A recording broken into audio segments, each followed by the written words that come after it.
Theta क्या होता था 0, theta was 0 degree. And what happens with the potential, electric field के अलोंग जाने में, इलेक्ट्रिक फील्ड की दिशा में जाने से पोटेंशियल क्या होता था, राइज होता था, फॉल होता था, कांस्टेंट रहता था। सर इलेक्ट्रिक फील्ड के अलोंग में डिक्रीज होता था। एग्जैक्टली, पोटेंशियल क्या होता था बेटा, डिक्रीज होता था। मैं आपको, अच्छा अगर अपोजिट इलेक्ट्रिक फील्ड जाते तो थीटा 180 डिग्री होता था, तो पोटेंशियल क्या होता है, इलेक्ट्रिक फील्ड के अपोजिट जाने पे इलेक्ट्रिक फील्ड की वैल्यू बढ़ रही थी। ठीक है, ओके, वेरी गुड। और जब हम perpendicular to the electric field जा रहे थे तो थीटा मेरे पास हो गया 90, तो what happens with the electric potential, sir constant constant होता है। Very good. तो इसको हम एक नाम देते थे which we call is what, equi, क्या नाम देते थे, पोटेंशियल, इक्विपोटेंशियल लाइन और सरफेस, इक्विपोटेंशियल लाइन। अगर हम एक इक्विपोटेंशियल लाइन पे किसी चार्ज को मूव करेंगे तो what will be the work done to move a charge on equipotential line, work done कितना आ रहा था, 0 आ रहा था क्या, क्योंकि डेल्टा वी 0 होगा, क्योंकि इक्विपोटेंशियल का मतलब क्या है, इनिशियल और फाइनल पोटेंशियल क्या होगा, सेम, तो डेल्टा वी क्या होगा, सेम। तो वर्क डन क्या होगा, work done to move charge on equipotential line, किसी इक्विपोटेंशियल लाइन पर या सरफेस पर मूव करने पर इज 0। जैसे मिसाल के तौर पे ये इक्विपोटेंशियल लाइन है, यहाँ V1 गए, ये V2 गए, और आपको पता है V1 जो होगा V2 के, यहां से गए हम, तो वर्क डन क्या होता है बेटा, Q delta V। Delta V को क्या लिखूंगा, final potential minus initial potential, और ये क्या हो जाएगा 0, क्योंकि इक्विपोटेंशियल है, दोनों का पोटेंशियल क्या है, सेम, किया गया 0, तो V1 इक्वल टू V2। और ये वर्क डन पाथ पे डिपेंड करेगा, नहीं करेगा, नहीं करेगा, नहीं करेगा। और ये वर्क क्या होगा, नॉट ऑन पाथ, क्योंकि कंजर्वेटिव फोर्स का वर्क डन पाथ पे डिपेंड नहीं करता। ठीक है, ये कुछ हमने पढ़ा था। उसके बाद बेटा लास्ट में हमने एक और चीज पढ़ी थी, हॉलो स्फीयर की वजह से हमने निकाला था इलेक्ट्रिक फील्ड और पोटेंशियल। इलेक्ट्रिक फील्ड तो हम पिछले वाले चैप्टर में डिफाइन कर चुके थे, हमने कल जो कैलकुलेट किया था वो पोटेंशियल। इस रिजल्ट का यूज करके E cos theta is equal to integrate, मैंने आपको एक और रिजल्ट बताया था क्या, कि अगर आपको इलेक्ट्रिक फील्ड दिया है तो पोटेंशियल निकालने के लिए क्या करते हैं, इंटीग्रेट, याद आ रहा है क्या, और अगर पोटेंशियल दिया है इलेक्ट्रिक फील्ड निकालना है तो क्या करते हैं, डिफरेंशिएट, माइनस साइन का ख्याल रखते हुए, माइनस साइन का ख्याल रखते हुए। तो अगर मेरे पास V दिया है तो V से E जाने में क्या करना था बेटा, differentiate, E is equal to minus dV by dr। और अगर मुझे इलेक्ट्रिक फील्ड दिया है और पोटेंशियल कैलकुलेट करना है तो क्या करते हैं, इंटीग्रेट करते हैं। तो अगर मुझे इलेक्ट्रिक फील्ड पता है कहीं पे, अच्छा एक और रिजल्ट था मेरे पास जो यहाँ पे मिस हो रहा है क्या, कि अगर किसी जगह पे इलेक्ट्रिक फील्ड 0 है तो वहां पर भी पोटेंशियल के बारे में क्या इंफॉर्मेशन मिलेगी आपको, कोई जी बताइए जल्दी बेटा। अगर किसी लोकेशन में, किसी रीजन में इलेक्ट्रिक फील्ड 0 हो गई, so what will you say about the potential at this region, potential constant होगा उस टाइम पर। बहुत अच्छा, बहुत अच्छा। तो पोटेंशियल विल बी कांस्टेंट, ऐसी जगह पे जहां पे इलेक्ट्रिक फील्ड 0 आ जाए तो thereby potential will be what, constant, potential क्या होगा, कांस्टेंट। तो हॉलो शेल के अंदर बेटा इलेक्ट्रिक फील्ड क्या होती है, अगर हम कहें R लेस देन R है तो इलेक्ट्रिक फील्ड क्या होता था बेटा, कांस्टेंट होता था, सॉरी 0 होता था, और पोटेंशियल क्या होता था, कांस्टेंट होता था, और सरफेस के बराबर होता था क्या, बोलो, KQ upon R। हाँ, KQ upon R and it was equal to the surface. तो पोटेंशियल इनसाइड जो होता था VI is equal to V surface, जिसकी वैल्यू है KQ अपॉन कैपिटल R। और अगर आप सरफेस पे आ गए तो सरफेस पे तो इलेक्ट्रिक फील्ड की वैल्यू क्या दे दी, KQ अपॉन कैपिटल R का स्क्वायर, और पोटेंशियल क्या होता था, KQ बाई R। देखो मैं सारा एक स्लाइड पे समराइज कर दे रहा हूँ। और अगर तुम बाहर चले गए R मोर देन R तो इलेक्ट्रिक फील्ड क्या होता था, KQ बाई स्मॉल r का स्क्वायर, और पोटेंशियल क्या होता था, KQ by small r। I hope ये सारी चीज आपको क्लियर है। Yes sir. ठीक है, अब चलिए बेटा हम कुछ क्वेश्चंस करने के बाद हम आपको आज जो है सॉलिड स्फीयर का, अच्छा जो हॉलो का है वही सॉलिड कंडक्टिंग का भी होगा, क्योंकि कंडक्टर के अंदर कोई चार्ज नहीं, कोई इलेक्ट्रिक फील्ड नहीं, सारा का सारा चार्ज सरफेस पे होता है।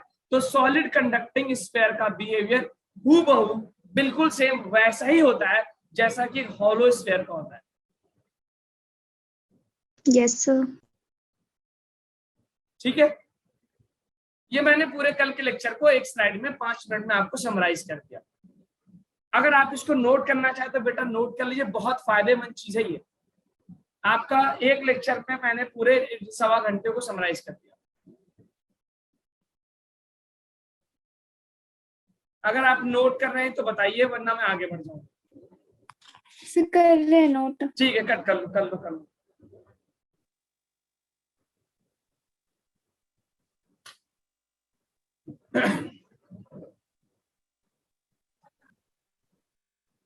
अच्छा बस बहुत ही पसीना रो।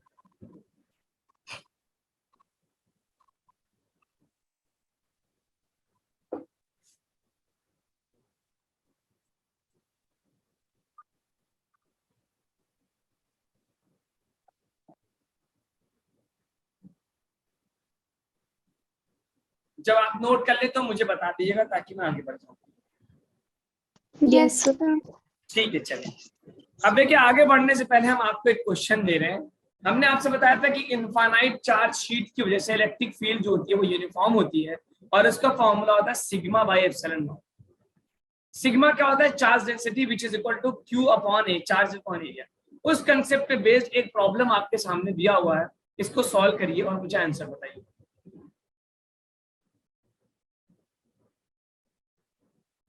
ओके बेटा सिमरन, नो इशू। आपने 34 में से 20 क्वेश्चंस किया, ये भी एक बहुत बड़ी बात है।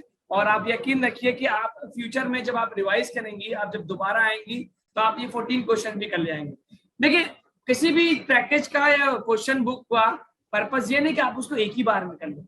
जैसे जैसे आप आगे बढ़ेंगे, आपका नॉलेज लेवल बढ़ेगा, आपकी प्रैक्टिस बढ़ेगी, तो you will be able to solve those questions. और मैं भी क्या करूंगा, आपकी जो क्वेश्चंस नहीं हुए उसको एक बार मैं आपसे डिस्कस कर लूंगा, तो आपको आसानी हो जाएगी उसको सॉल्व करना। ठीक है सिमरन? Yes sir. ठीक है, चलिए इसको पहले इस क्वेश्चन को सॉल्व करिए जो आपके स्क्रीन पे अवेलेबल है।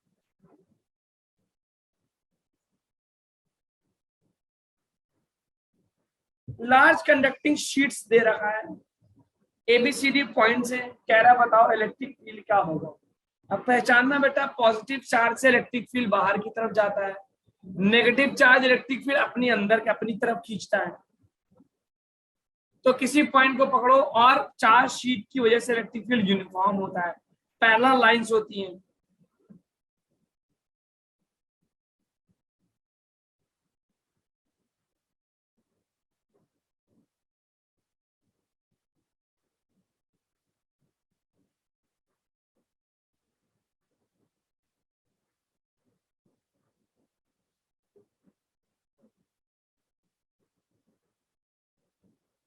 अभी मेरे पास हर्षिता का भी पीडीएफ आ गया।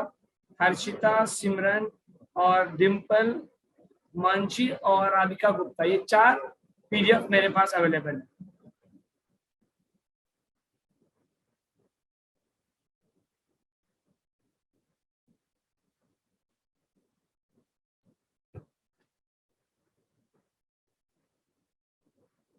हाँ बेटा, कुछ sir any problem you are doing?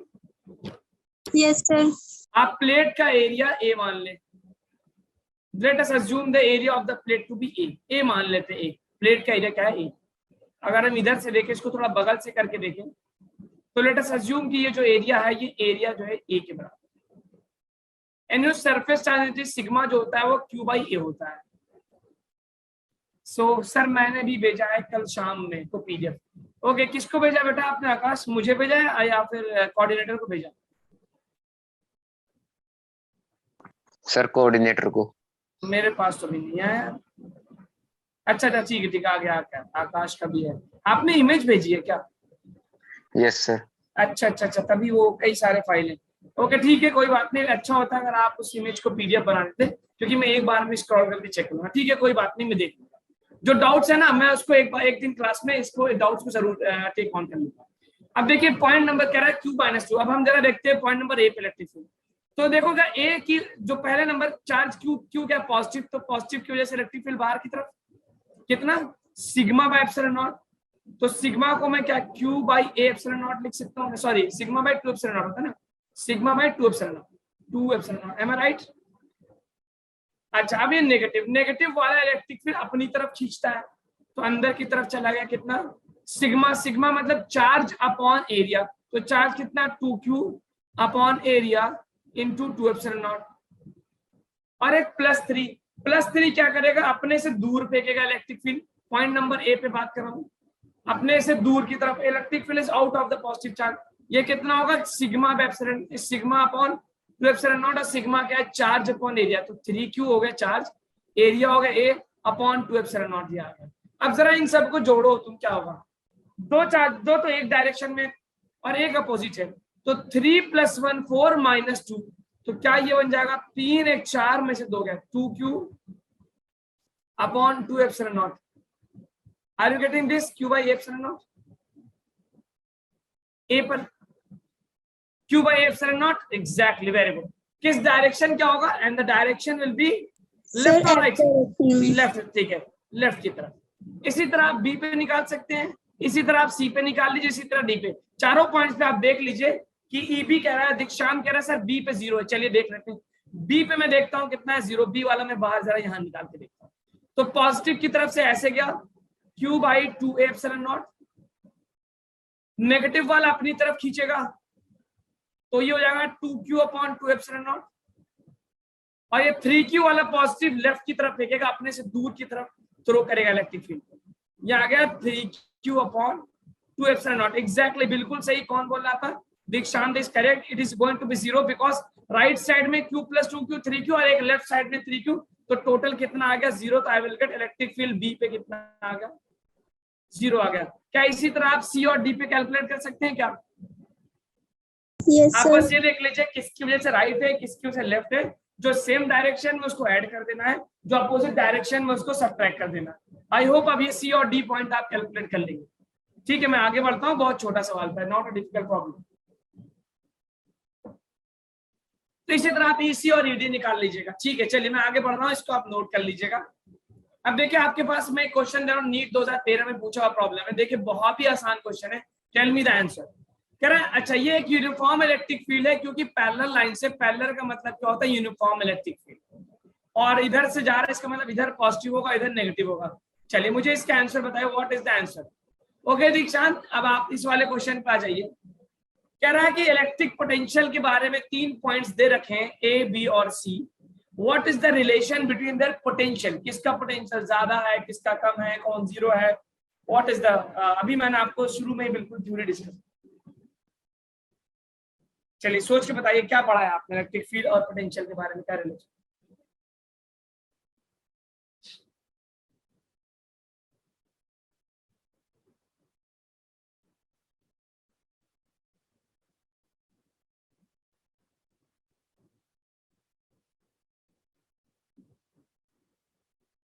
Okay tell me.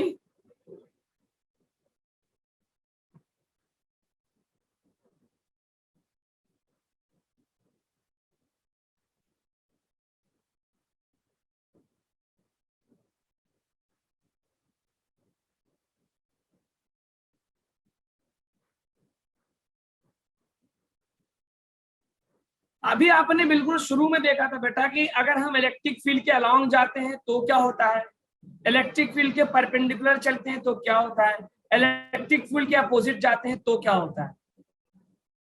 Sir आपको आंसर सेंड कर दिया। ओके ठीक है, मैं देख रहा हूँ 2 लोगों ने आंसर भेजा है। ओके, दीक्षांत और सिमरन और अंजना ने भी ऑप्शन सेंड कर दिया। ठीक है वेदांत, तुम कल एब्सेंट थे, क्या बात है।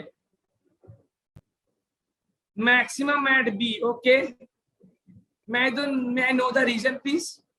देखिए एक टीचर किसी स्टूडेंट को अगर नोटिस करता है और उसके ना रहने पे वो उसकी कमी को महसूस कर ले, ठीक है, तो एक समझिए कि आपको उस चीज के इंपॉर्टेंस को फील करना चाहिए।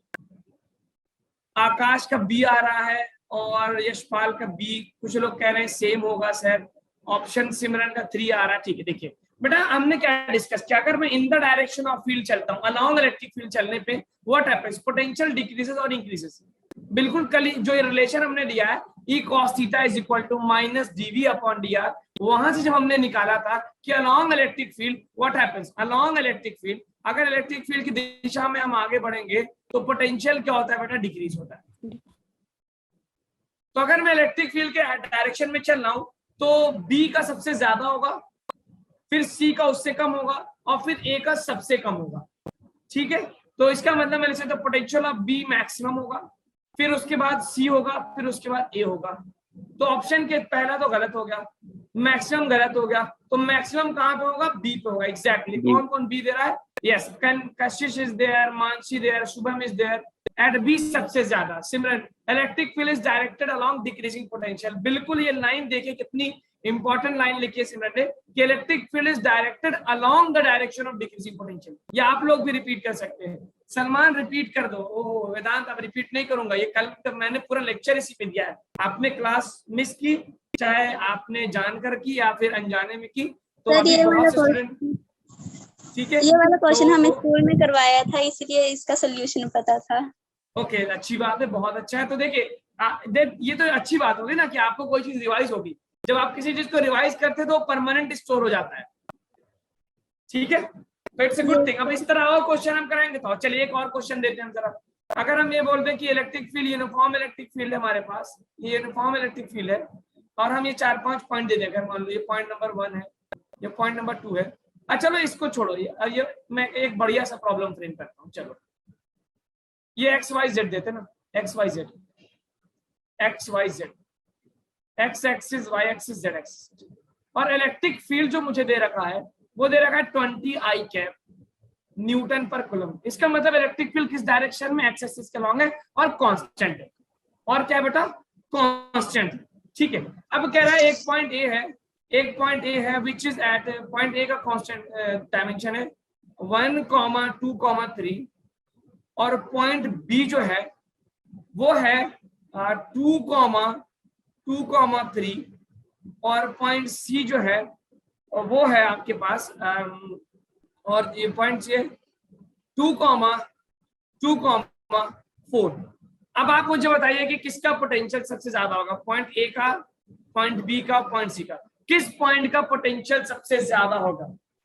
अब देखिए मैथ्स के स्टूडेंट है, आपको कोऑर्डिनेट पढ़ना समझ में आना चाहिए। Which will have maximum potential, which has minimum potential? कहां पे मैक्सिमम होगा? Which has maximum and minimum potential? और क्या ऐसा भी है कि कोई किसी का पोटेंशियल कांस्टेंट हो? जल्दी देख के बताइए मुझे। Tell me the option.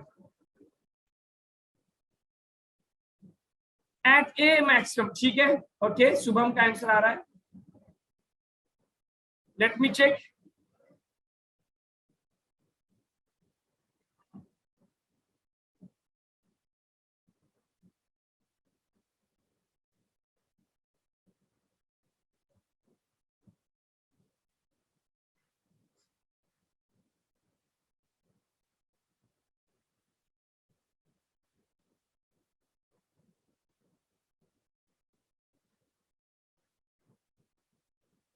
Yashpal is also saying maximum at A, ठीक है। देखिए मुझे बहुत खुशी हो रही है कि कुछ नए नाम ऐसे जुड़े हैं जो अब रिस्पॉन्स करना शुरू कर रहे हैं। जैसे यशपाल अभी रिस्पॉन्ड करना शुरू कर रहे हैं, शुभम पहले नहीं आते थे, ठीक है। तो कशिश is also started responding, it's a very good thing. और शुभम कह रहे हैं कि सी पे मिनिमम होगा, ओके ठीक है। अकॉर्डिंग टू शुभम ए पे मैक्सिमम, सी पे मिनिमम। Late me check. तो सबसे पहले आप डायरेक्शन ऑफ इलेक्ट्रिक फील्ड बनाइए। इलेक्ट्रिक फील्ड आई कैप दे रखा है, मतलब एक्स एक्सिस के अलॉन्ग हो गया। और आपको थ्योरी पता है E cos theta minus dv by d r से कि in the direction of field potential decreases opposite to the field potential increases, और perpendicular to the electric field potential will remain constant. Simran कह रहा है sir A पर maximum, B और constant, C पर minimum. A B cos, ठीक है, चलिए देखते हैं। तो पहले कोऑर्डिनेट्स मार्क कर लेता हूं, 1, 2, 3 कहीं यहां पे मान लेता हूं, ठीक है। फिर कह रहा है 2, 2, 3। इसका मतलब क्या है? एक्स एक्सिस बढ़ गया यहां पे कहीं, ओके लेट मी मार्क। आप कोऑर्डिनेट्स मार्क करिए पहले जरा। ये हो गया 1, 2, 3, 2, 3 ये हो जाएगा, एक्स एक्सिस बढ़ा दिया आपने, और वाई और जेड तो कांस्टेंट है तो उसी में रह गया। और सी वाला है 2, 2, 4, यानी एक्स और वाई तो सेम है, तो जेड बढ़ गया, जेड मतलब यहां आ जाएगा 2, 2, 4। हाँ जी, क्या कोऑर्डिनेट्स मैंने सही मार्क किए? देखो बेटा, Yes. ओके ठीक है, अब तुम देख सकते हो कि इलेक्ट्रिक फील्ड का डायरेक्शन ऐसे है, तो ये मेरा पॉइंट ए है, ये मेरा पॉइंट बी है और ये मेरा पॉइंट सी है। तो इन the direction of field potential increases, तो सबसे ज्यादा सॉरी डिक्रीजेस इन द, सबसे ज्यादा किसका होगा, ए का होगा क्या?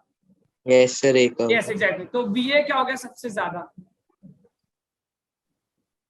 और बी और सी बेटा देखो परपेंडिकुलर लाइन पर है, तो बी और सी का पोटेंशियल सेम हो गया क्या? सेम हो गया। यस ठीक है, तो हम ये लिख सकते हैं कि ए सबसे ज्यादा होगा, उसके बाद बी होगा, और बी और सी का पोटेंशियल सेम होगा। I hope you are understanding this result. Yes sir. Vedant आप कह रहे हैं कैसे? देखिए वीडियो अवेलेबल है और पीडीएफ भी अवेलेबल है, एक बार वहां से देख लीजिए तो आपको समझ में आएगा, वरना मैं टाइम इस पे नहीं वेस्ट कर सकता, बहुत से स्टूडेंट है जिनका लॉस हो जाए। तो I hope this is clear to all of you. Yes sir. ठीक है चलो, अब देखिए हम निकालते हैं, हमने कल पोटेंशियल ड्यू टू, अब एक ये प्रॉब्लम मेरे पास है जो जेईई मेंस 2021 में पूछा गया है, इस और ये नीट में भी पूछा गया है, और ये नीट में भी पूछा गया था प्रॉब्लम, सेम टाइप का प्रॉब्लम डेटा अलग था। तो आपको बताया कि अगर एक ड्रॉप लेते हैं तो ड्रॉप के सरफेस पे जो पोटेंशियल होता है वो क्या होता है, K Q by R, capital R. ठीक है, नहीं आर स्क्वायर से इलेक्ट्रिक फील्ड में होता है। अब जरा इसको कह रहा है कि 512 ड्रॉप्स को लिया छोटे छोटे और उनको मिला, और एक ड्रॉप का पोटेंशियल 2 वोल्ट था, उन 512 ड्रॉप्स को मिलाकर एक बड़ा ड्रॉप बना दिया, तो इस बड़े ड्रॉप का पोटेंशियल क्या होगा? सोचिए जरा। सर वॉल्यूम से कंपेयर करना। हाँ, अब आप बिल्कुल से, आपको कुछ हिंट मिल रहा है सर, पहले वॉल्यूम से कंपेयर करके मैथमेटिक्स में लगा के कुछ उसका नया वाला रेडियस निकालेंगे आप लोग। रेडियस निकालेंगे। यस हाँ जी जी बिल्कुल सही, बिल्कुल।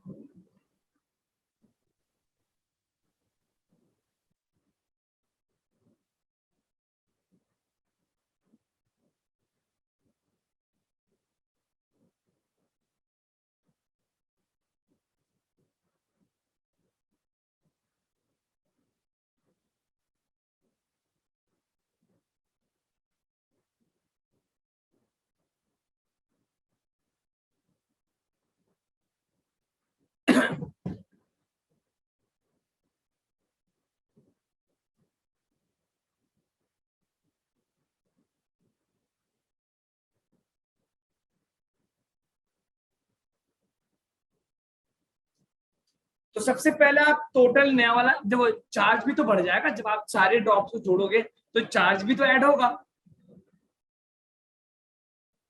तो एक आप जरा जोड़िए 512 छोटे छोटे ड्रॉप्स को मिलाकर एक बड़ा ड्रॉप बनाए। छोटे वाले ड्रॉप का रेडियस अगर आर मान लें तो बड़े वाले का कैपिटल आर मान लें, तो वॉल्यूम कंजर्व करके आप रेडियस तो निकाल ही सकते हैं। सर। तो वॉल्यूम आ ना चाहिए, तो कैपिटल आर कितना आ रहा है, how sir, much it is coming, 8 आ रहा होगा, बिल्कुल सही। तो आपने 512 इंटू 4/3 पाई छोटे वाले आर का cube is equal to volume of 1 बड़ा वाला क्यूब, ये कैंसिल किया। अब आप अंडर रूट लेंगे तो आपको बताया कि 512 मतलब 8 आर। सो जो बड़ा वाला ड्रॉप है उसका रेडियस कितना हो गया, 8 आर। ठीक है, सिमरन आंसर देनी sir 128 volt. Okay, let me check whether Simran is correct और नॉट।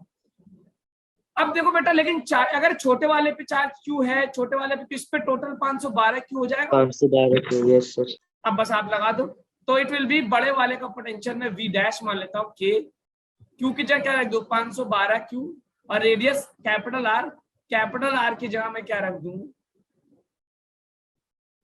8 small are. ये कैंसिल करेंगे तो ये आ जाएगा मेरे पास 128 के क्यू बाई आर, और ये आ गया वी डैश। ठीक है, और जो छोटा वाला स्फीयर था उसका पोटेंशियल जो दे रखा है 2 वोल्ट, ध्यान से देखिएगा 2 वोल्ट है, तो 2 वोल्ट छोटे वाले ड्रॉप का पोटेंशियल कितना होगा, छोटे वाले ड्रॉप का है, तो 2 वोल्ट जो है वो बराबर है किसके, के क्यू बाई स्मॉल आर के। आई बात समझ में? इसका मतलब जो नया वाला पोटेंशियल होगा, आप देखिए कैसे आप लोग मिस्टेक कर रहे हैं, नया वाला जो पोटेंशियल होगा वो क्या होगा 128 इंटू के क्यू बाई स्मॉल आर, छोटे वाले का पोटेंशियल, और छोटे वाले का पोटेंशियल कितना 2 वोल्ट है, 2 वोल्ट, तो 128 नहीं होगा, डबल हो जाएगा। How much, 256 volt is the correct option. Yes sir. ठीक है, 256। अब देखो जिन लोगों ने 128 दिया है, तकलीफ हो गई क्या आपको? हाँ क्या सर, सिली मिस्टेक हो गई। हाँ जी, सिली मिस्टेक टाइप जैसी कोई चीज हो गई क्या? क्योंकि छोटे वाले का पोटेंशियल 64 आएगा डिवाइड करके 512 को 8 से। 64 आएगा। Yes, तो sir. 512 अपॉन 8। अच्छा सॉरी, किसी ने कमेंट में 128 लिखा था तो मैंने उसको कॉपी कर दिया। ठीक है, थैंक यू 64 आएगा ना, बिल्कुल सही। 8 8 64 इंटू 8, बिल्कुल सही। ओहो, थैंक यू माय डियर। तो तकलीफ मुझे हो गई, आपको नहीं। ओके 64, अब 64 इंटू 2 करेंगे तो बिल्कुल सही आपने कहा। चलिए, एक अच्छी बात है कि आप लोग अलर्टली क्लास करें, it's a very positive symbol. 64 into 2 volt 128 volt. तो मेरा ऑप्शन गलत था, आपका सही था, कोई बात नहीं, थैंक्स फॉर करेक्टिंग मी। ये आ गया कितना? 128 वोल्ट, 128 वोल्ट। अब आते हैं बेटा, जरा हम आते हैं, आप हेडिंग डालिएगा potential due to what? Solid non conducting sphere. आप जल्दी से अपने नोट्स को रिवाइज करिए या अपने दिमाग को रिवाइज करिए और मुझे बताइए कि सॉलिड नॉन कंडक्टिंग स्फीयर की वजह से इलेक्ट्रिक फील्ड का एक्सप्रेशन क्या था, इनसाइड पे, सरफेस पे और बाहर। सॉलिड नॉन कंडक्टिंग, जिसका दूसरा नाम डाइलेक्ट्रिक होता है या insulator sphere. Sigma upon 2 epsilon. Inside में 0 था। इनसाइड ना बेटा, इनसाइड पे 0 तो वो वाला था, हॉलो वाला, और कंडक्टिंग वाला नॉन कंडक्टिंग है ये। Sir, sigma upon 2 epsilon. ना ये तो शीट की वजह से होता है, इलेक्ट्रिक शीट की। देखो एक बहुत अच्छी, पता है, एक मैं आप लोगों के लिए मोटिवेशन के लिए एक बात बोल दूं, एक बहुत अच्छी बात ये मैं महसूस कर रहा हूँ कि अब आप लोगों का इंटरेक्शन और पार्टिसिपेशन धीरे धीरे बढ़ता जा रहा है। पहले 2-3 स्टूडेंट्स इंटरेक्ट करते थे, नाउ है अब कमेंट्स भी ज्यादा आ रहे हैं और आप लोग participate, it's a very good. मुझे तो बहुत अच्छा लग रहा है, मतलब रियली ऐसा लग रहा है कि यार जो मैं बता रहा हूँ आप तक पहुंच रहा है। और ठीक है, आज तो आप जरा कॉपी देखिए, अगर आपको याद नहीं है तो आप जरा नोट्स चेक करिए कि सॉलिड नॉन कंडक्टिंग की वजह से क्या आया था इलेक्ट्रिक फील्ड का फॉर्मूला। जब आपने सॉलिड नॉन कंडक्टिंग के अंदर भी चार्ज हो सकता है, ठीक है, तो इसमें हमने चार्ज डेंसिटी निकाला था, charge total charge upon total volume. अब बताओ इनसाइड में इलेक्ट्रिक फील्ड का फॉर्मूला क्या था, सरफेस पे क्या था और आउटसाइड पे क्या था। मैं आपको बताऊंगा नहीं, मैंने डेरिवेशन गॉस लॉ लगाकर करा चुका हूं, आप बस मुझे एक्सप्रेशन बताओ, what is the formula for electric field. Inside था ना 1/4 पाई एप्सिलॉन नॉट। हाँ बोलिए, into R naught capital upon Q. R Q. बिल्कुल सही 1/4 पाई एप्सिलॉन नॉट को के भी लिख सकते हैं ना, K Q upon R Q. Sir कौन सा? Capital R Q into small R, यही आया था क्या? आर नॉट नहीं, स्मॉल आर होता है, आर नॉट तो आप स्मॉल आर बोल सकते हैं। Sigma square by r square, नहीं ये नहीं है। अगर आप अंदर हैं, इनसाइड है, अगर ये मान लेते हैं ना, ठीक है, पॉइंट नंबर 1 स्मॉल आर, तो k q r upon r cube, this was the answer. और अगर सरफेस पे आ गए बेटा, सरफेस पे यहाँ पे जैसे आ गए, तो ये फॉर्मूला बन गया था क्या, इलेक्ट्रिक फील्ड का, के क्यू अपॉन कैपिटल आर का स्क्वायर। और अगर आप बाहर आ गए, जैसे यहाँ पे आ गए पॉइंट नंबर 3 पे, तो it is like a point charge at the centre, के क्यू अपॉन स्मॉल आर का स्क्वायर। फिर आपने यहाँ से देखा था कि यहाँ पे बेटा मैं आपको रिवाइज करा दूं, electric field directly proportional to radius आया था, और बाहर क्या है, electric field inversely proportional to the distance का स्क्वायर। तो आपने ग्राफ भी तो बनाया था कि जिसमें आपने देखा था कि आउटसाइड के इलेक्ट्रिक फील्ड का जो एक्सप्रेशन आया था फॉलो के लिए। हाँ बोलो अपना, मैं सुन रहा हूँ। इलेक्ट्रिक फील्ड 0 होगी कहाँ पे सर? स्फीयर के सेंटर पे। स्फीयर, हाँ बिल्कुल सेंटर पे 0 होगा। अगर आप r इक्वल टू r पे 0 पे आ गए तो इलेक्ट्रिक फील्ड 0 होगा, ठीक है। तो ग्राफ कुछ इस तरह से आया था क्या, अंदर इलेक्ट्रिक फील्ड लीनियरली इंक्रीज होती है, Yes, और बाहर जो है पैराबोलिकली डिक्रीज होती है। अच्छा वेरी गुड।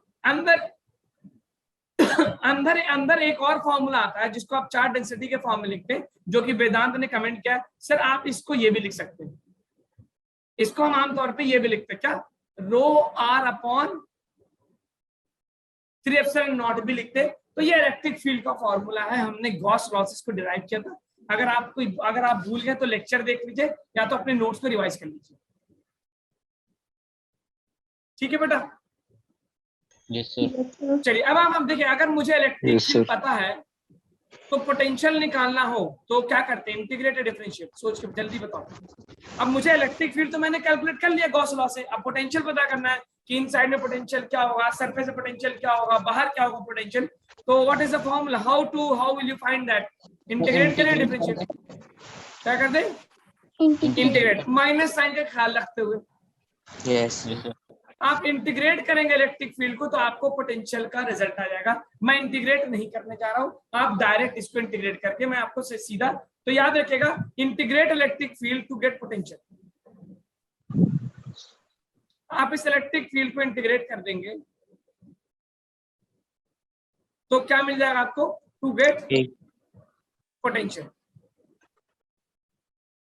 पोटेंशियल क्या होता है? Potential energy per unit charge, work done per unit charge. तो अगर ये स्लाइड आपने नोट कर लिया हो तो मैं आगे बढ़ जाऊं। यस सर करती यस हूँ। सर। ठीक है, अब देखो मैं आपको सिंपल बस फॉर्मूला लिख रहा हूं इंटीग्रेट करने के बाद, कि जब आप अंदर होंगे तो क्या होगा, सरफेस पे होंगे तो क्या होगा, और जब बाहर होंगे तो क्या होगा। और ये बहुत इंपॉर्टेंट रिजल्ट है बेटा। तो जब r लेस देन r है, r लेस देन r है, तो पोटेंशियल का एक कॉम्प्लिकेटेड फॉर्मूला होता है जो आपको याद होना चाहिए, आता है KQ/2 कैपिटल R का क्यूब यानी रेडियस, ब्रैकेट में 3 capital R square minus R square. ये आपको रटा होना चाहिए। जब आप सरफेस पे आ जाते हैं तो फॉर्मूला बहुत आसान हो जाता है, KQ by capital R।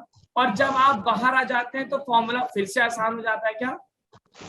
KQ by small r। मतलब सरफेस पे और बाहर का फॉर्मूला सेम है, अंदर वाला फॉर्मूला अलग है। ठीक है, याद कर लीजिए बेटा इसको। अगर आप सेंटर पे हैं r=0, तो सेंटर पे मैं क्या करूं, ये वाला जो फॉर्मूला है, ये वाला जो मैंने इनसाइड वाला जो फॉर्मूला हमने निकाला है यहाँ पे, इसमें क्या कर दूं, r को 0 रख दूं, तो ये बन जाएगा मेरा KQ/2r³ ब्रैकेट में 3r स्क्वायर माइनस 0। तो क्या ये बन गया 3/2, ये r स्क्वायर r को कैंसिल करेगा तो 3/2 KQ/r बन गया क्या? Yes, sir. ये क्या है बेटा? V centre. अच्छा, अब KQ/r किसके बराबर है? सरफेस के बराबर है। तो क्या मैं लिख सकता हूँ 3/2 VS। ये बहुत ही इंपॉर्टेंट रिजल्ट है बेटा, डायरेक्ट क्वेश्चन पूछा गया है कि जो सेंटर का पोटेंशियल होता है, देखो हॉलो में क्या था, इनसाइड पोटेंशियल क्या था? कांस्टेंट। लेकिन इसमें कंडक्टिंग वाले में, सॉरी नॉन कंडक्टिंग वाले में वो कांस्टेंट नहीं है। याद रखिएगा, ये बहुत ही इंपॉर्टेंट रिजल्ट है कि potential at the centre will be 3/2 यानी 1.5 गुना होगा किसके? सरफेस के। ठीक है, तो मैं अगर ग्राफ बनाऊं पोटेंशियल का बेटा, ग्राफ बनाए पोटेंशियल का, पोटेंशियल वर्सेस डिस्टेंस, ये हो गया मेरा सरफेस पे, ये इनसाइड।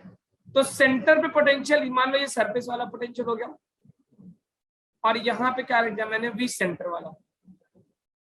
ठीक, तो सेंटर से जो होगा वो पोटेंशियल पहले सेंटर पे ज्यादा होगा, और जब आप जैसे जैसे दूर जाएंगे सरफेस से पोटेंशियल घटेगा, और फिर बाहर जाने पे पोटेंशियल फिर घटेगा। तो ये ग्राफ आता है, याद रखिएगा ग्राफ, पोटेंशियल का ग्राफ ये आता है। ये किसके लिए भाई? सॉलिड नॉन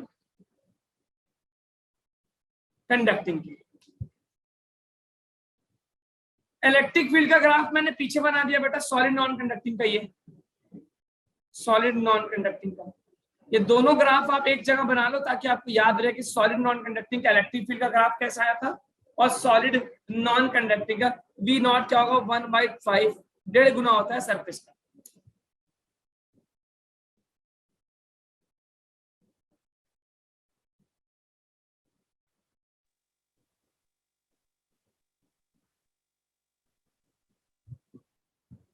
ग्राफ आपको बहुत अच्छे से याद होना चाहिए।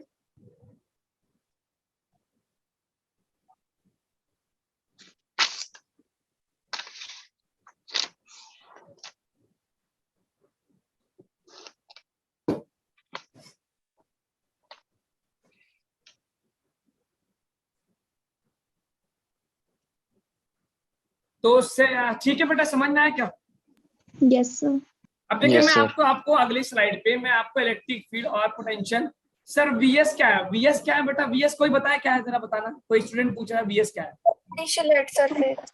अरे भाई बिल्कुल सही। S for surface, O for centre. O मतलब जीरो, तो वी ओ मतलब क्या है? ये क्या हो गया? Potential at centre. और ये क्या है? Potential eight, Surface. यानी सेंटर का पोटेंशियल जो होगा वो सरफेस के 1.5 गुना होगा, 1.5 टाइम्स होगा। अब देखो फटाफट मैं ग्राफ बना रहा हूँ, आप जरा मुझे हेल्प करना, मैं सही बना रहा हूँ गलत बना रहा हूँ। देखो तो सबसे पहले मैं ग्राफ बना रहा हूँ इलेक्ट्रिक फील्ड का, हॉलो के लिए। हॉलो के लिए इलेक्ट्रिक फील्ड का ग्राफ बना रहा हूँ मैं। इलेक्ट्रिक फील्ड ध्यान से देखना, तो अंदर इलेक्ट्रिक फील्ड क्या होती थी? जीरो, जीरो आ गया। फिर सरफेस पे क्या होता था अचानक से? क्या ये ग्राफ आता था इलेक्ट्रिक फील्ड का? बोलो। Yes sir. Yes, और sir. जब पोटेंशियल का ग्राफ मैंने बनाया, तो पोटेंशियल का ग्राफ जब बनाया, ये आप एक जगह नोट कर लो, आपको भी काम देगा। तो अंदर पोटेंशियल क्या था? कांस्टेंट, और Constant. बाहर क्या हुआ? डिक्रीज हुआ। Constant. ठीक है। Yes, अब sir. जरा यही ग्राफ हॉलो का भी होगा और सॉलिड कंडक्टिंग का भी होगा। सॉलिड कंडक्टिंग का भी सेम ग्राफ आएगा। अब जरा इसके बगल में सॉलिड नॉन कंडक्टिंग, आप बेटा अपनी कॉपी में बना लो, मैं यकीन दिला रहा हूँ बहुत फायदा करेगा ये। अगर मैं यहां बनाऊं क्या? इलेक्ट्रिक फील्ड वर्सेस पोटेंशियल, तो आपने देखा सॉलिड नॉन कंडक्टिंग में अंदर सेंटर पे जीरो होता है, और अंदर इलेक्ट्रिक फील्ड बढ़ती है लीनियरली, और बाहर क्या होता है? घटता है। तो अंदर इलेक्ट्रिक फील्ड क्या होता है? Directly proportional to the distance, और बाहर क्या होता है? 1/r² के बराबर। और जब मैंने पोटेंशियल का ग्राफ बनाया, पोटेंशियल का, तो बेटा ग्राफ कुछ ऐसा है क्या? अंदर से घटा और फिर सेट सरफेस पे।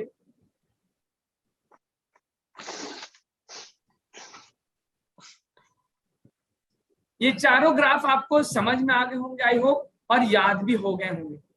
ये है मेरा सरफेस का, और ये हो गया मेरा सेंटर। तो ये है मेरे पास r लेस देन r, ये पॉइंट है r इक्वल टू r, और ये हो गया मेरा r मोर देन। ये चारों ग्राफ नोट कर लीजिए, this is going to help you a lot.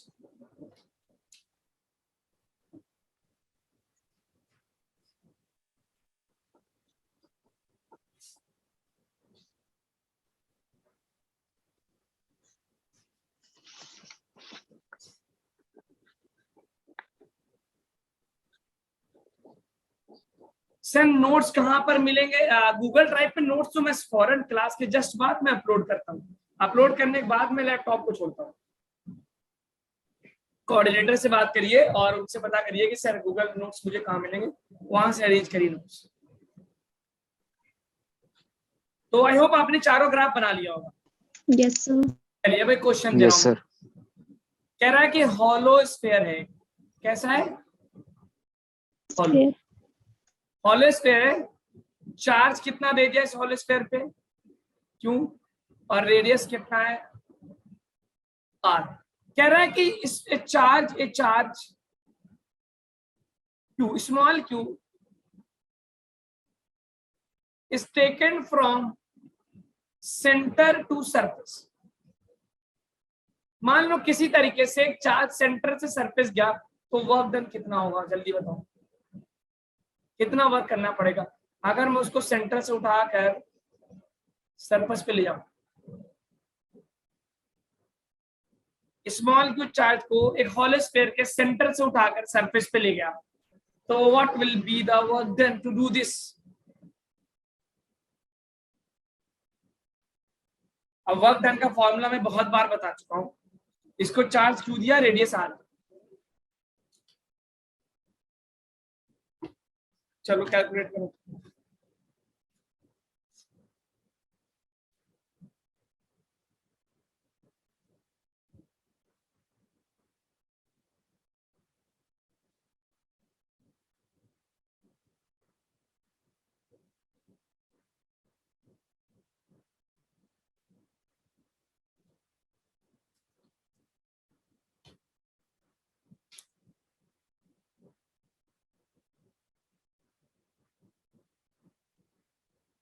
Sir notes q naught e dot, अरे भाई वैल्यू बताइए ना मुझे, value k Q by r, k Q by 2r, zero naught zero, what is the answer? अभी थोड़ी देर पहले मैंने इस चीज को बताया था। क्या हॉलोस्फेयर के अंदर का पोटेंशियल पता है आप लोगों को? हॉलोस्फेयर के अंदर का पोटेंशियल कहाँ गायब हो गए बेटा आप लोग? हॉलोस्फेयर के अंदर पोटेंशियल क्या होता है? कांस्टेंट होता है कि नहीं होता है? Yes sir, constant. कांस्टेंट होता है। मतलब अगर मैं बात करूं यहाँ की, यहाँ की, यहाँ की, यहाँ की, आगे हर पॉइंट पे पोटेंशियल सेम होगा? Yes, same sir. होगा। तो इसका मतलब Yes, जो sir. पोटेंशियल सेंटर पे होगा वही पोटेंशियल सरफेस पे होगा। Yes sir. तो डेल्टा वी क्या हो गया? 0 तो वर्क डन क्या हो गया? 0। बस ये यार, तुम्हें इसमें इतना में क्या टाइम लगा? वर्क डन क्या था बेटा? Q delta we. और क्यू डेल्टा वी क्या Yes, होगा? sir. Final surface minus centre, और दोनों का पोटेंशियल सेम है तो क्या बन गया? Q into zero. Work done क्या हो गया? जीरो हो गया क्या यार? इसमें Zero. क्या ही सोचना था बताओ यार। वर्क डन क्या आ गया? 0। जीरो आ गया। सिंपल, नोट कर लिया? Yes, sir. It is so easy. Work done क्या होगा? दोनों पोटेंशियल डिफरेंस इनटू, और ये पाथ पे डिपेंड नहीं करेगा, कैसे भी लेके आओ तो it will not depend on the path because it's a conservative force. ठीक है, Yes, sir. चलो अब यही सेम काम मैं करवाऊंगा आपसे सॉलिड कंडक्टिंग के लिए। सेम काम, डू सेम प्रॉब्लम। ऊपर वाले में क्या है? हॉलो था। Do same problem for solid conducting. अगर ये हॉलो के बजाय सॉलिड कंडक्टिंग स्फीयर होता तो वर्क डन क्या होता? अगर मैं सेंटर से उठा के सरफेस पे चार्ज करूँ सर तो 0 नहीं। कमेंट बॉक्स में लिख Zero. दीजिए ताकि मुझे पता चल जाए कि कितने लोग आंसर दे रहे हैं, कितने लोग नहीं दे रहे। What ever is your answer please comment box, right in the comment box.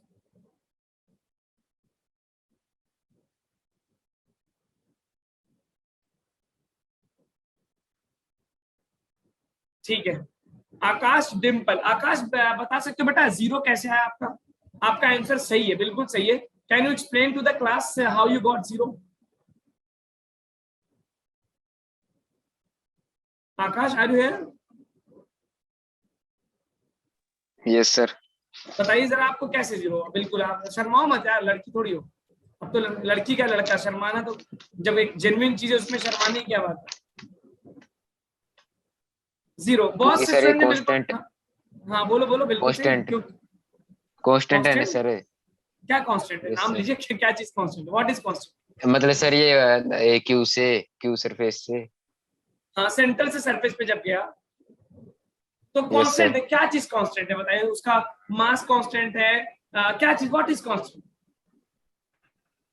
Potential. Potential constant है। एक स्टूडेंट कमेंट कर रहा है कि सर हाँ बिल्कुल, ये साफ नहीं है। वेदांत कह रहा है कि सर सेंटर में पोटेंशियल जीरो। क्या सेंटर में पोटेंशियल जीरो होता है? नहीं बेटा, सेंटर पे पोटेंशियल जीरो नहीं होता। हॉलो के लिए और सॉलिड कंडक्टिंग के लिए जो सरफेस पे पोटेंशियल होता है वही अंदर पोटेंशियल होता है, के क्यू बाई आर होता है। Yes, centre sir. पे पोटेंशियल जीरो नहीं होता। It is equal to how much? It is equal to how much? K Q by r. Zero नहीं होता। अच्छा, एक स्टूडेंट अंश ने बहुत अच्छी बात लिखी है कि sir for conducting sphere charges at the surface. बहुत अच्छा। तो आपने देखा कि ये बात यहाँ से सेंटर पे और सरफेस पे पोटेंशियल सेम होगा, तो वर्क डन मेरा क्या आ जाएगा? जीरो आ जाएगा। अब यही सेम प्रॉब्लम मैं करवाऊंगा आपको किसके लिए? अब आपको पता चल गया होगा सर आप किसके लिए करवाने जा रहे हैं? Solid non conducting. Non-conducting. Question लिए, अगर एक स्फीयर है, सॉलिड नॉन कंडक्टिंग है, कह रहा है कि solid non conducting sphere is given to you. Solid dielectric या इंसुलेटर बोल सकता है।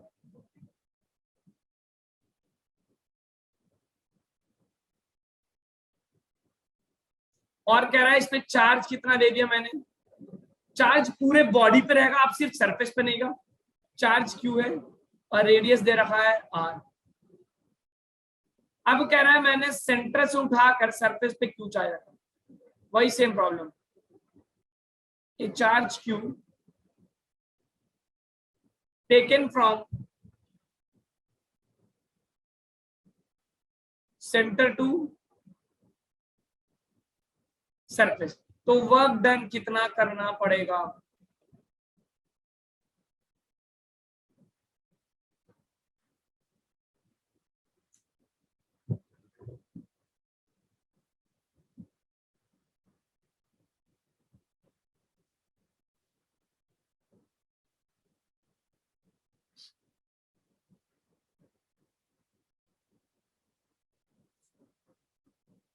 तो वर्क डन कितना करना पड़ेगा? How much work will be done?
Okay, 3KQ/2R। देखो बेटा, अब आप पहले से बहुत आसान है, सो इजी।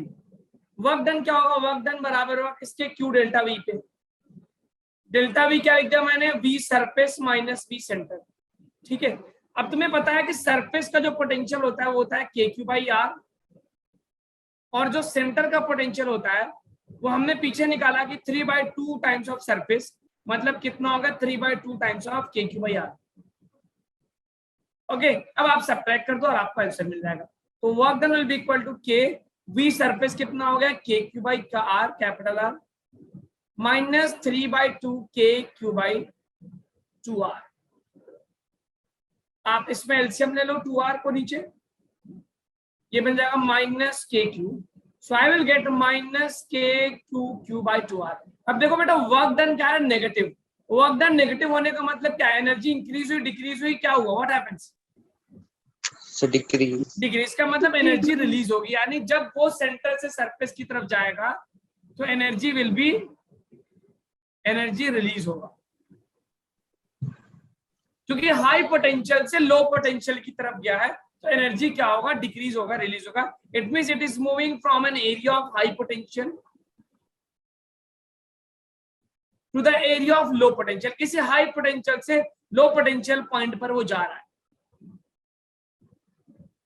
जिसकी वजह से उसकी एनर्जी का डिक्रीज। ठीक है, Yes, sir. चलिए अब Yes, कुछ sir. कॉम्पिटिटिव क्वेश्चंस हम देख लेते हैं। अब देखिए, मैंने आपको एक बात बताया बेटा कि अगर हम ये क्वेश्चन आपसे दे दें कि अगर ये हॉलो स्फीयर है, हॉलो स्फीयर के सरफेस का जो पोटेंशियल होता है वो क्या होता है बेटा? KQ/R, और सिग्मा के टर्म में मैंने ये लिखा था क्या? और जो इनसाइड का पोटेंशियल होगा वो सरफेस के बराबर होगा। हॉलो की बात हो रही है। और आउटसाइड का फॉर्मूला जल्दी से बता दे मुझे कोई, क्या क्या होता है? आउटसाइड का फॉर्मूला होता है, सॉरी, आउटसाइड का फॉर्मूला में वी आउट लिख देता हूँ, वी ओ लिख देता हूँ। ठीक है, वी, मैंने गलती कर दिया, पीछे मुझे भी सेंटर को VC लिखना चाहिए था ना। आप लोग भी सही कर लें, आप लोग भी सही कर लें ताकि कंफ्यूजन ना हो। सभी लोग सही कर लें बेटा इसको, वी सेंटर को VC कर, मैं हर जगह VC कर दे रहा हूँ ताकि कंफ्यूजन ना हो। वी सेंटर को VC कर देते हैं, ओ मतलब आउटसाइड होगा। सभी लोग जहां जहां ओ है वहां वहां VC कर दें उसको, VC। V centre, V centre, V centre कहाँ गया? हाँ, यहाँ पे वी सेंटर कर दो so that there can be no confusion. ठीक है, वी सेंटर आउटसाइड को ओ से। अब वी आउट क्या था मेरे पास? वी आउट वाज KQ/r, जिसको सिग्मा के टर्म में हमने लिखा था sigma R² upon epsilon naught. ठीक है, चलो अब मैं आपको क्वेश्चन दे रहा हूं कि ये एक स्फीयर है, उसके ऊपर एक दूसरा स्फीयर है। मैं पूछूं कि व्हाट इज द पोटेंशियल, इस पे चार्ज है सिग्मा और इस पे चार्ज है 2 सिग्मा। इसका रेडियस है बेटा a और इसका रेडियस मान लेते हैं b।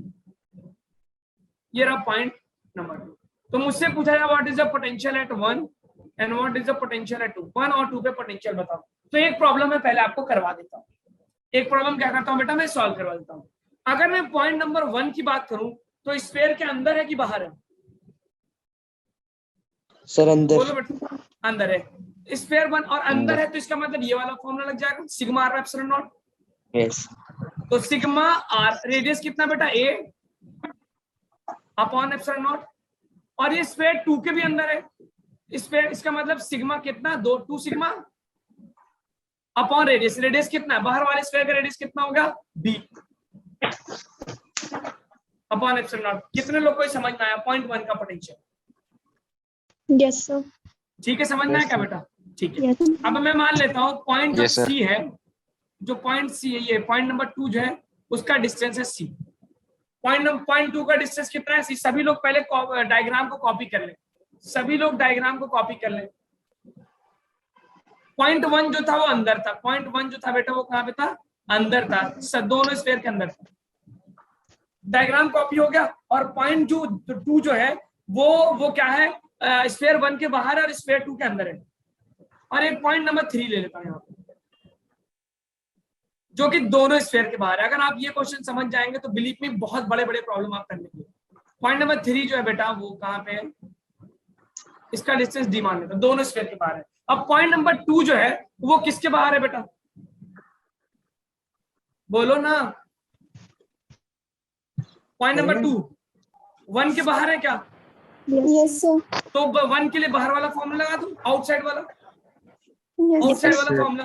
तो कितना आएगा सिग्मा, और 1 का रेडियस कितना है? 1 का रेडियस कितना है upon epsilon naught into distance. Distance कितना है सी। ये किसकी वजह से है? सरफेस स्फीयर 1 की वजह से। ये किसकी वजह से? स्फीयर 1 से। ये किससे था? स्फीयर 2 से। अब स्फीयर 1 की वजह से सभी को समझ में आया क्या? बताओ जरा। स्फीयर 1 की वजह से समझ में क्या? सिग्मा कैपिटल आर क्या होता है? रेडियस, और स्मॉल आर क्या होता है? Distance from the centre. तो स्फीयर 1 की वजह से पॉइंट 2 का पोटेंशियल समझ में आया क्या? Yes, sir. क्या एक बार और Yes, sir. बताऊं? एक बार और बताऊं? चलो अलग करके देखो जरा, तुम अलग कर दो। स्फीयर 1 को अलग करके देखो, तुम अलग करके देखोगे तो समझ में आएगा।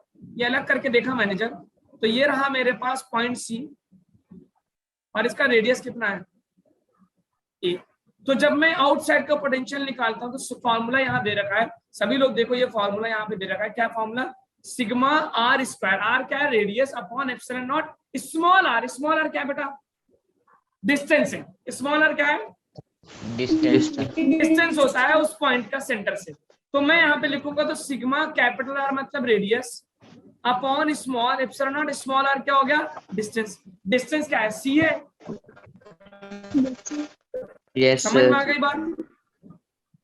अच्छा, Yes, अब जब sir. स्फीयर 2 लिखूंगा तो स्फीयर 2 के तो अंदर है, Yes, sir. तो अंदर वाला फॉर्मूला लग गया, मतलब ये वाला फॉर्मूला क्या लग गया? Sigma sigma. R इसका upon चार्ज डेंसिटी कितना है? नहीं, इसका charge 2 density 2 sigma.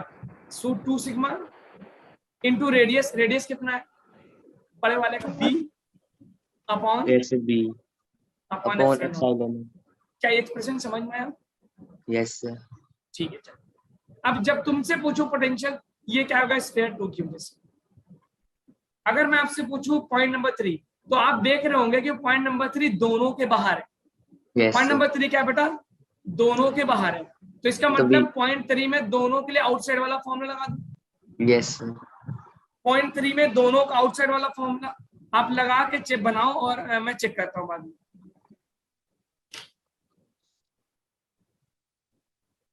Yes, sir.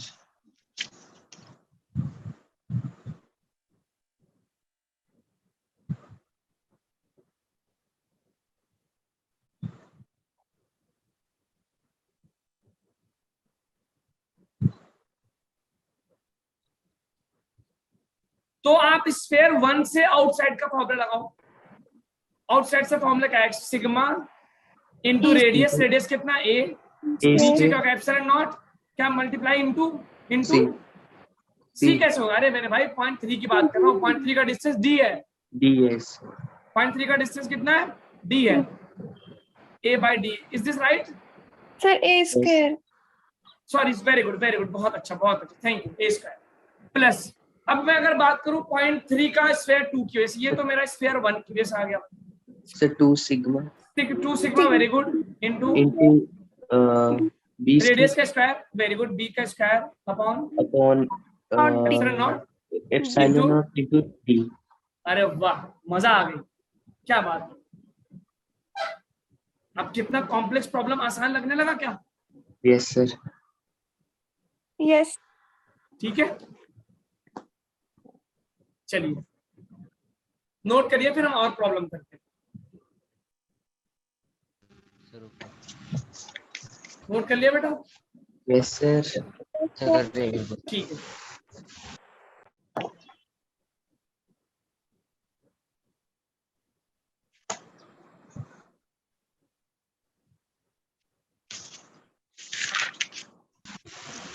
तो आप ये देखेंगे कि वो जो जिस पॉइंट की बात करी जा रही है वो इनसाइड में है या आउटसाइड में, और उसके अकॉर्डिंग आप जो है करेक्ट कर लेंगे।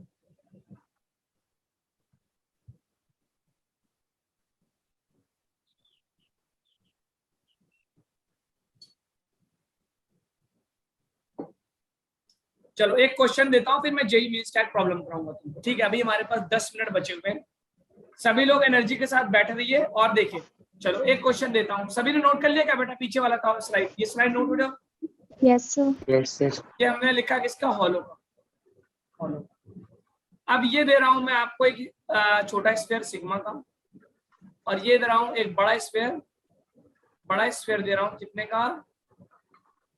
माइनस सिग्मा का, मतलब इसकी चार्ज डेंसिटी क्या है? Opposite, minus sigma.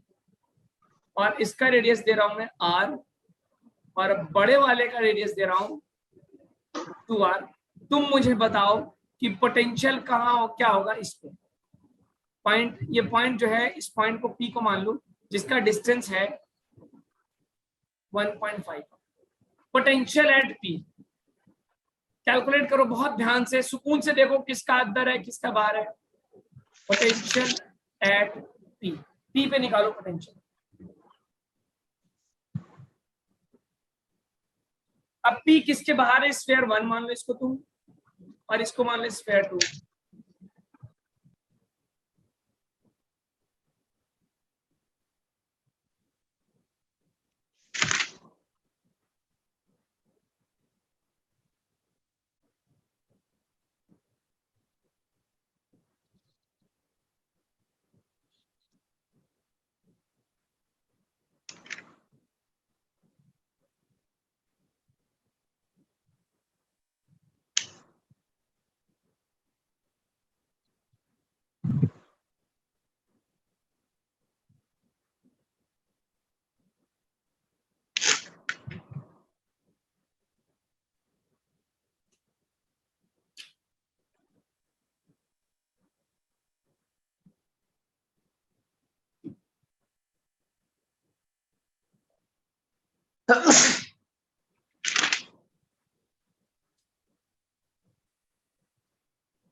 क्या हुआ?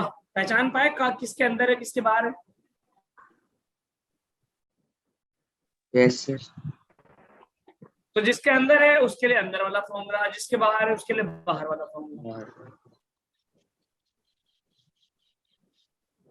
तो आज हमारी ये लास्ट क्लास है, अगले क्लास में हम स्टार्ट करेंगे कैपेसिटेंस। ठीक है बेटा, तो Yes, chapter sir. 2 is completed today, इंशाल्लाह we will start the third chapter capacitance tomorrow.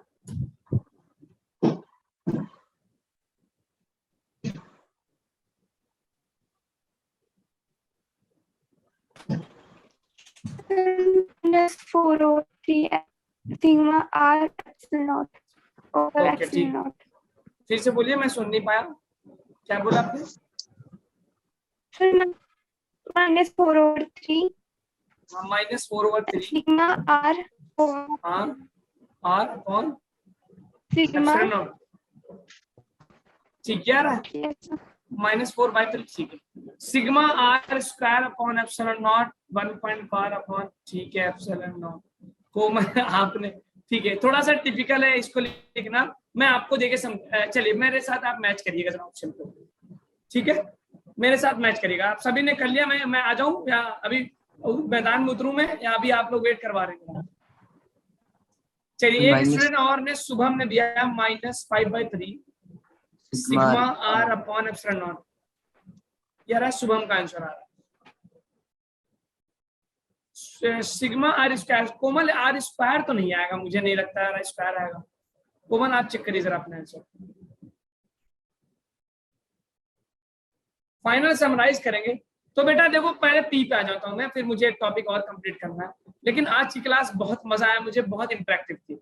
मतलब ये समझिए आपकी बैच का सबसे बेस्ट क्लास रहा अब तक का, और मैं उम्मीद करता हूं अगले क्लासेस से this will be more better and better. Yes, sir. Yes, ठीक है, sir. कहा गया यार? ठीक है, चलिए।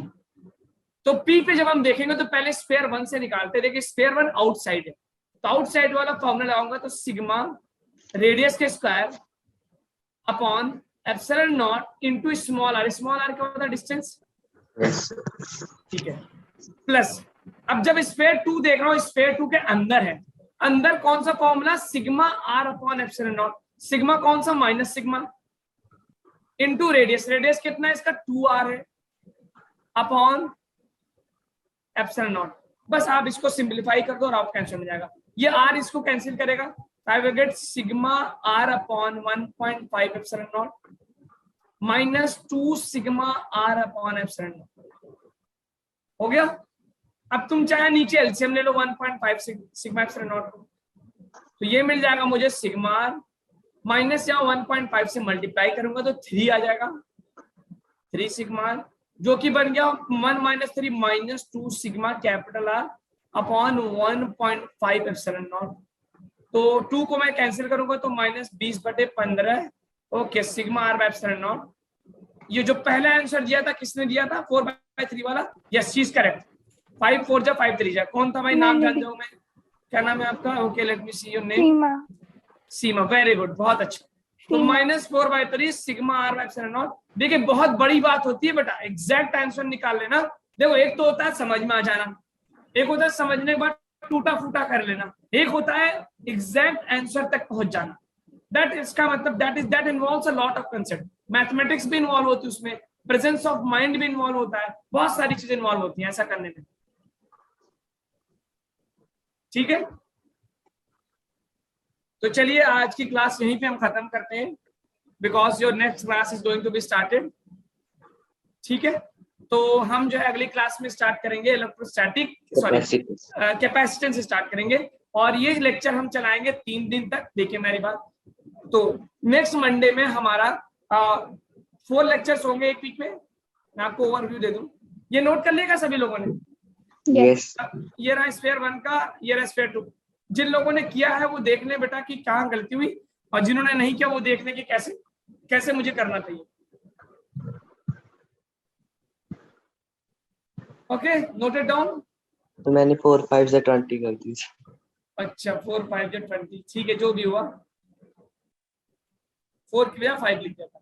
तो हम 4 लेक्चर्स में कैपेसिटेंस चैप्टर को इंशाल्लाह कंप्लीट करेंगे, और कैपेसिटेंस लेक्चर हम 3 लेक्चर में वाइंड अप करेंगे, और एक लेक्चर जो होगा हम क्या करेंगे डाइपोल के बारे में इंफॉर्मेशन, डाइपोल इलेक्ट्रिक डाइपोल जो होगा, एक लेक्चर डाइपोल के बारे में, ठीक है। तो नेक्स्ट वीक हम इस चैप्टर को कंप्लीट कर देंगे। उसका जो नेक्स्ट वीक होगा we will start what, electric current current electricity और करंट इलेक्ट्रिसिटी स्टार्ट, ठीक है। चलिए मिलते हैं अगली क्लास में। Thank you sir. Okay, you welcome you all. Okay ठीक है, good evening sir. Good evening all of you. ठीक है, let's meet in the next week on Monday. Okay, आप लोग तब तक सारी चीजों को रिवाइज कर लीजिए ताकि ये इंफॉर्मेशन स्टोर हो जाए आपके दिमाग। ओके।